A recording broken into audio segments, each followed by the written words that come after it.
this is what to look out for when you're buying a Subaru WRX. What we have here is a 2004 and a 2005 model. These are pretty similar as far as the ignition system goes, and timing and all of the configuration of the engine. All right, we're gonna refer to the silver one as the good one, and the red and the blue and the silver one as the bad one.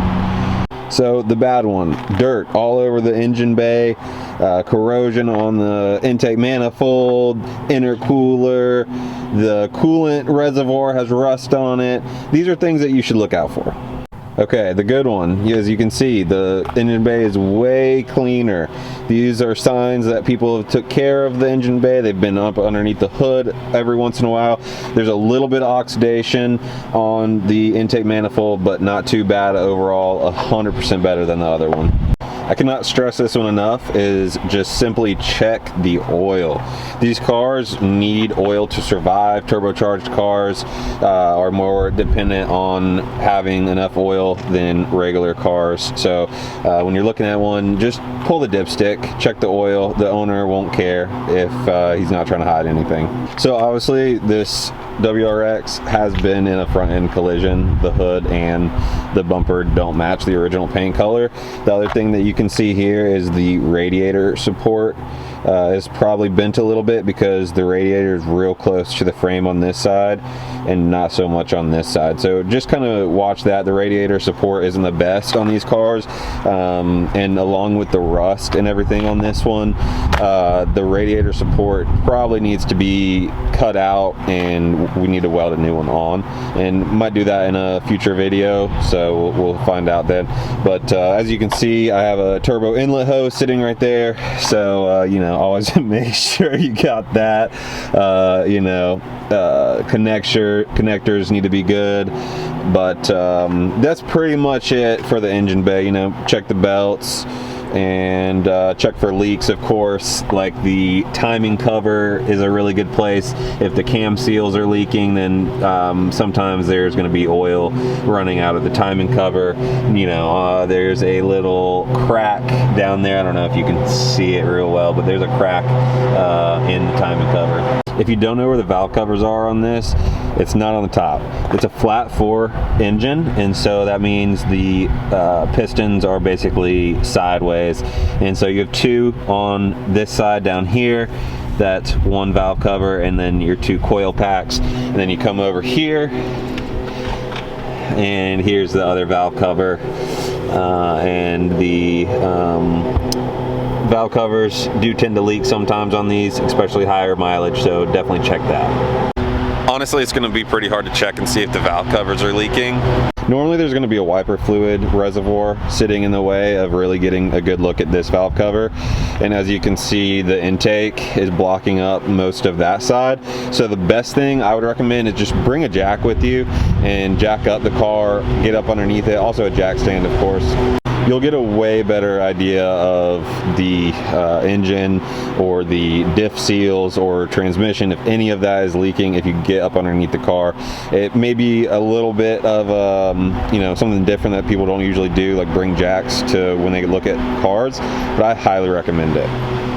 Honestly, there's not anything I wouldn't go over. Like, even check the lug nuts, because whenever I got this car, there was 1 lug nut on this wheel, and I was wobbling it on the trailer without even knowing it. Thankfully, I didn't take it for a test drive. I just started it up, made sure it run good, put it on the trailer, got it home, and there was 1 lug nut in the wheel.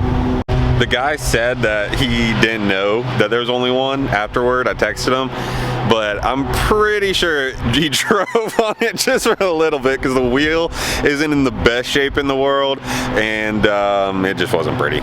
You have to realize that these are coined as rally cars, so they're not going to be perfect. I got this one to try to make perfect, and it's pretty tough to do. As I mentioned before, radiator support. So if you look up underneath the car, as we'll do here, you may get a decent idea that it's a little bit rusty. So common rust spots on the car are radiator support, the front struts, and I'll show you the rear struts as well. To get to the rear struts, you're gonna have to take this part of the seat out and the back part. This is something else. If you're worried about it, then take a 12mm socket with you, because that's literally all you need to check the rear struts. The bottom seat is 2 bolts, like here and there, and then the top is going to be a few more, like maybe 4 down here and across, but that's literally it. After that, you slide this sucker up and then you get access to being able to see the rear struts. And as you can see, they're in good shape. There's no rust around there or anything like that. I hear horror stories of guys seeing a lot of rust around the strut tower. So the one on that side, one on that side, it's worth it to check. Again, if the guy's not hiding anything, he shouldn't have a problem. Even though it seems like, holy crap, you're taking out the rear seat, like, you know, this guy who I bought the car from, I knew that it was rusty, but, you know, he let me check everything, literally everything. He was so nice and upfront about it. I had no concerns about buying the car.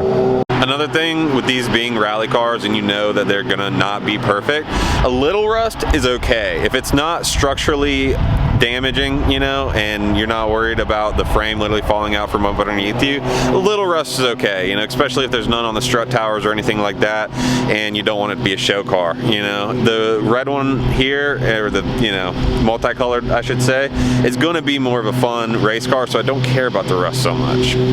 Mainly because, like I say, it's not in spots that are gonna, you know, hurt the performance of the car.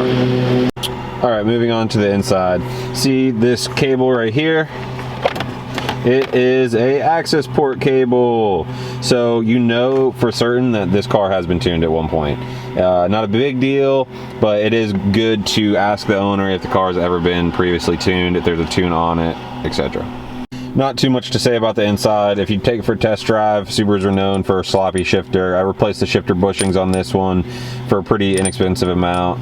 It isn't that big of a deal, but it can be annoying. I also wanted to give you an example of a catless downpipe versus the OEM catted downpipe. As far as the downpipes are concerned, I'm not an expert tuner or anything, but after some research, the 04 and the 05s are a little bit more finicky as far as air-fuel ratio and things like that go. If you have a catless downpipe on a 04 or 05, you're not going to just blow it up, you know, overnight. And I would just be careful of things like boost creep. You can still drive with the car, and you know, everything should be fine as long as you're not, you know, banging it off the rev limiter like Ricky.